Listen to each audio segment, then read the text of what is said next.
acceptable record, and maybe it don't even have to be for you personally, or just kind of what you hear from Gator Nation on your side of things. I think you even said it earlier. I think a lot of Gator Nation's probably in that 6-6, 8-5 range. I think that's where most of Gator Nation lives. 6-6, 7-5, 8-4. I think that's where I see most of Gator Nation there. In that, of course, anything less than 6 is completely unacceptable in my eyes in year 3. I don't care how hard the schedule is. 6-6 in some ways is as well. 7-5, I think there's some good wins in there. 8, there's plenty of good wins in there. What? I guess how low can you go for an acceptable record? I guess in your eyes, 12-0, Dave. No, I knew that was coming. Oh, you're toxic if you expect to be undefeated. Yeah, 6 just feels like you're accepting mediocrity. That's where I get frustrated with it. I think Billy fights for his right to fight at 6. To party? Yeah, and if he's able to showcase DJ enough, I think he holds on. But again, I don't know, because this recruiting class is such a blunder. A month and a half ago when there was some buzz, I felt like 6 was the number because, hey, the recruiting class is still going to do strong. I don't know if 6 is going to be the number anymore. I think 7 really has to be it to really turn some heads. And again, I feel like I'm kind of turning a little sour just because of where things are at right now. But like you said, so you get 6, you've got some solid wins in there, and I think it's going to be dependent on how those losses go, which is beating that drum. But how they look is going to be massive, because I actually, in my show here in just a little bit, I looked at the blue chip ratio, what we're bringing. We're bringing in 63% of blue chip talent on the football field compared to what Michigan had last year. They only had 54%. Now there's 3 teams that we're playing. Georgia has 90% blue chip. Texas is like 70, and LSU, I believe, is the other one that is ahead of us. And Miami is like right behind us. So there's 4. And look, FSU and the other schools aren't higher than us. That means LSU, Ole Miss, but we know those 2 schools, or Ole Miss in a way, all their talent comes in from the transfer portal, which this is only talking about the recruits that you were bringing in. There was a whole other part which Ole Miss goes up with the transfer portal, but okay. So that leads you to believe that, look, there's 3 losses in my eyes, kind of guaranteed in the sense of the talent that's coming in. Again, it's Georgia, Texas, and I think it was LSU. Maybe it was LSU. And again, Georgia and Texas, I think a lot of us are kind of scratching those games as L's just because of the talent, and those 2 teams are expected to go pretty far. So with the rest of it, again, I like 8 wins. I think that's not too unreasonable. No, to me, it's not unreasonable. Or put it this way, maybe even better said, in year 3, it shouldn't be unreasonable. I mean, to me, if you're making progress, if this thing is being built the right way, I don't care how hard the schedule is. You've got to put wins together. Yep. Especially last year, right? I've preached it. Billy preached it. There's 2 games we argue. We say it all the time that we should have won. 4th and 17 against Mizzou, the Arkansas game. Well, there's your 7-5. So if that happens last year, our expectations are probably more closer to that 9-10 mark, right? Just because of we're building. So you're right. Again, if you should be winning those games, those 1-score games, because you should be getting progress. Yes, the schedule, and Cole Kublik said it best, it's logo fever. I think there's 8 to 9 winnable games. They're not going to be easy. They might be 1-score games, but at this point in your progress, you should be able to go over the hump. And the biggest thing that I keep going to, these teams that we're going up against, we have Graham Mertz. Look at the schedule. 80% of it is first-year quarterbacks or first-year transfer quarterbacks, things that we've been struggling with. We don't have those problems. So they're going to be tough. I expect them to be close. Florida, in my eyes, should carry the edge in those games if what we've been preaching, Billy's doing the right things, making the right steps. We have the quarterback presence. We have again, this is his offense now. He's not learning things, going through kind of figuring out the ins and outs of it, where other schools should be going through those struggles. And that's where Billy's got to really tap into that killer mentality and step on their throats like everybody's doing to us, like everybody's doing to us on the recruiting trail. They smell blood. They're using it to their advantage. Billy's not going to be there. No need to recruit. Well, they're giving me $3 million. I'll give you 3.5, and I can promise you I'll be here next year. That's what they're doing. It's a dog-eat-dog world. Billy's going to start eating. Everyone's having gator tail. We need to have some dogs. There you go. I agree. Somebody yell at me. I think with the experience, and there is enough talent to be for 7-8 wins. Now it's about coaching. You got to have the coaching to take you to those 7-8. If it's more, of course, coaching is going to come into even more play there. But I think I'm comfortable saying there's enough talent for 7-8 wins. Billy Napier's got to coach his way to 7 or 8 wins. Yeah, and I'll even put this in there, and not an elite Florida football team, and not a bad, but just a good Florida football team, a good Florida football team that we're used to seeing go 6-0 to start the season. Yep. Okay. Yeah. Well, no, we're Florida State. We don't count the losses, so we go 6-0 and then we just make the ring. That's how it works, Dave. You got to keep up. Yeah, acceptable record. I mean, I think you could probably just come off of Shelton's on this hill what he had to say there. But like I said, I think we all know where the comfortable mark is, or the comfortable expectations of a lot of people are. But yeah, I mean, it's anything more than 8. And I think, oh wow, that overcame the expectation. Yeah, actually, re-looking at the first half, second half, that's a 7-0. I mean, come on, Kentucky, Tennessee, UCF, Mississippi State, A&M, probably be your hardest game, maybe Tennessee right there too. But like, come on, man, like a good Florida football team beats these teams easily. I mean, like a normal good football team, like we shouldn't be losing 3 years in a row to Kentucky. But like, if you look at the schedule and you break it down, and you ask me, as personally, just as me, not as me speaking for everybody else, just me personally as a fan, like, is 6 wins really going to make me happy? Probably not. I'm glad you brought that up, because this is how I wanted to break it up a little bit. 6 wins, 7 wins. And all right, so say Samford and Mississippi State. There's 2 right there. To me, those are the 2 you should be able to write in a Sharpie marker. There's 2. All right, so now you got to pick 4 more to get to 6. And the bye week, right? Yeah. But 4 more out of Miami, Texas A&M, UCF, Tennessee, Kentucky, Georgia, Texas, LSU, Ole Miss, Florida State. You got to get 4 more out of that just to get to 6. And if you want to go by maybe how you would rank easiest to hardest, all right, would you go UCF next? Should that be win number 3? I would say, and Florida State fans are going to be mad at me. I'm struggling between UCF and Florida State right now, because Florida State lost a lot of talent, and they're having to make up for it portal-wise and all that. I'm not really high on DJ Uiagalelei. I just don't think he's a great passer. I don't think he's a great quarterback. I watched that god-awful spring game that he had. And now spring games are just spring games, so I get it. But then you got UCF. I mean, you got KJ Jefferson over there, a quarterback that beat us the year before. And look, UCF's upgraded their talent through the portal. Oh, they did really well. Yep.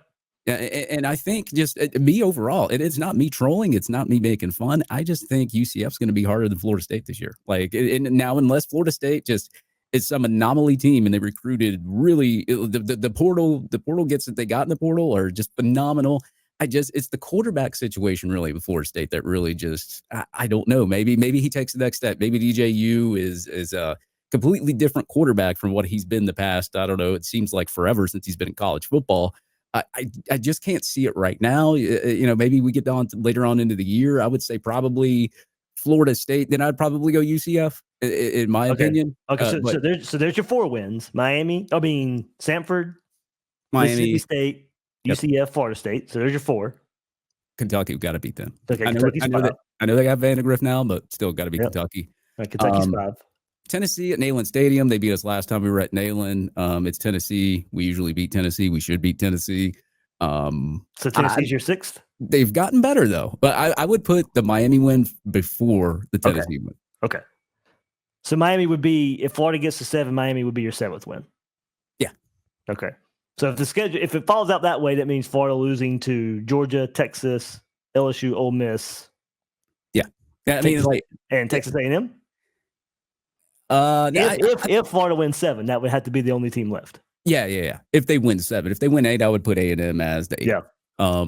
Georgia, a lot of talent. If you pull off that game, that's a shocker. It's same with Texas. LSU always has their number. We're there. Tennessee, for some reason, Ole Miss recruited really, really well in the portal. Lane Kiffin's an offensive guy too. I think they're going to be really, really good this year. So that's why I kind of picked more of the left side of the schedule first than the right side.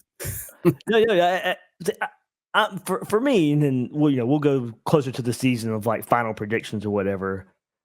Tennessee is where I'm circling Tennessee as a loss right now. That's just where, but I'm almost undefeated going into that game.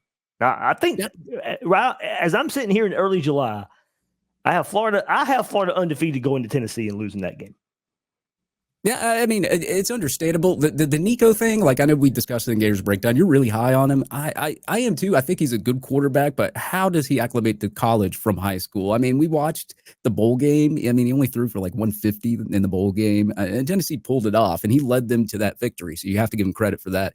I just need to see more with Nico. Now, if Nico comes out and starts lighting it up, then I'm going to think going into Tennessee, oh my God, we're about to face Tennessee in Neyland Stadium. We're about to go into a wrecking ball. Hopefully, we can pull it out. So, yeah, I mean, I would think Tennessee. Obviously, you should beat Tennessee. I think in my mind, but I know you're really high on Nico. And like I said, if that offense is humming and you got Heupel running that offense, that's going to be a tough one.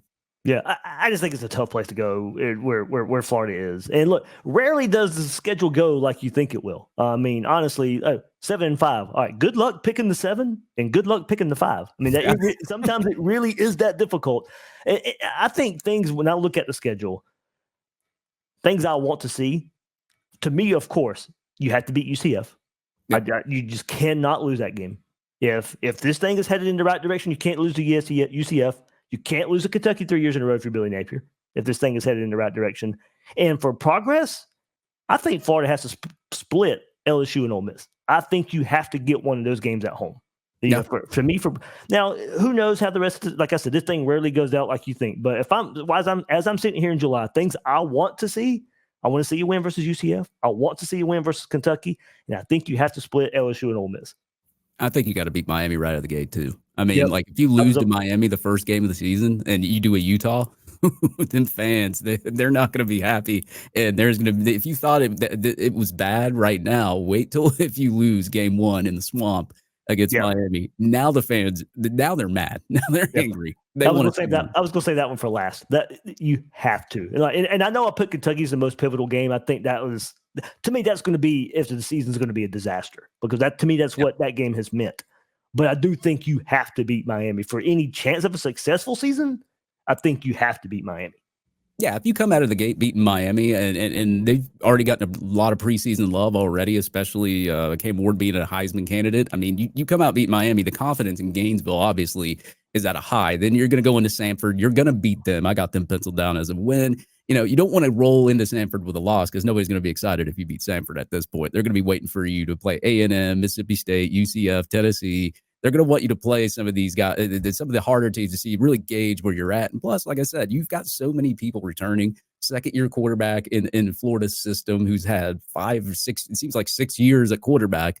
You expect them to come out and look like a team that's ready to play football, not like they looked last year against Utah. So I think, you know, you go into the first game of the season, you lay an egg. Whew. Yeah, not good. Not a good look. And on top of that, like we talk about the win totals, like 6 wins, I'm like, okay, whatever. I'm not really impressed. 7, I'm okay with. I still want to see more. If you got me 8 or more, then I'm okay and I'm fine. And I feel good. Yeah, that's where I was going to go with that too, to kind of wrap it up too about those win totals. With 7, if this schedule lives up to the difficulty some people put on it, 7 is not totally in the dumps disappointing. Like, I don't ever want to see Florida lose 5 games. But at the other end of that, if this schedule lives up to its reputation, there's going to be some good wins in 7 wins, even more if it's 8, of course. I mean, that this will take care of itself. But just because of this quote-unquote difficult schedule, if it is as difficult people say it is, there will be some good wins in a 7-win season. Yeah. Especially like even if you lose and you keep these losses close, like you have a close loss against Georgia and you bring them on the ropes. I mean, that's already hats off to me just based on the talent differential between Georgia and Florida. Same with Texas. LSU, if you can pull off a win against LSU and get the monkey off your back for the past, like it seems, 6 years now? This will be year 6 since we've beaten them. I mean, you get that monkey off your back. I lost to Ole Miss. Okay, if you lose that game, fine. You know, in their quote unquote, the year's supposed to be their year. Right. Correct. Yes. And that's okay. I'm okay with that. You got to beat Florida State. You got to beat Miami. You got to beat UCF. You got to beat the big 3. Yeah. You got to beat win in state. I think that will that will put some confidence in some people out there as well. But just overall, 7-5, just a general 7-5 record. I'm like, yuck. In year 3, I don't want 7-5 in year 3. I want a lot more than that.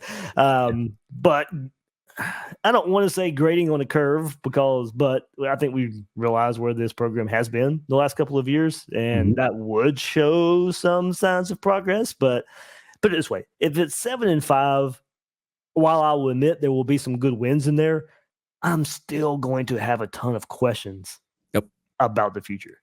Yeah, especially depending on what the recruiting class looks like, and you're losing a lot of talent the year next. You would have to do really, really well in the portal for me to even be, I guess, remotely excited for the next year if you won 7 games. And by the way, when I said Big 3, I was leaving UCF out of that. So, but you got to win the Big 3. You got to be all the teams in Florida, but we're part of the Big 3. UCF can, whatever. But it's 7 wins if you're able to salvage some of that recruiting class and get another top, I would say top 5, top 4, top 3, make your overall class at least into the top 10, but you're bringing in a lot of experienced talent from the portal that you can plug and play and they can play immediately. Then I'm feeling a little bit better, especially if that 2026 recruiting class, how it's taken off, keeps going the way it is with Waters and Griffin. You've got 2 pretty high up names right now in that class. If you can build off that, then I'm feeling pretty good for the future. Yeah, and I think with that, as I said, I still have a ton of questions. I don't want 7-5, and there's still a bunch of coaching gaffes. That's just going to tick me off, because it's going to be like, then what that's going to tell me is, okay, we've seen this 3 years in a row. If we get the talent, that's not going to magically stop this coaching gaffes. Do we lose 5 games because of stupid penalties, because of special teams, because of the coaching gaffes that we've seen the first couple of years? If we got 5 losses and some of those are because of that, I'm going to sit here and be thinking, we've seen 3 years of this. I don't care how good the talent gets. He'll never overcome the elite teams, even if he gets that talent called up, because I keep seeing these coaching gaffes time after time after time after time.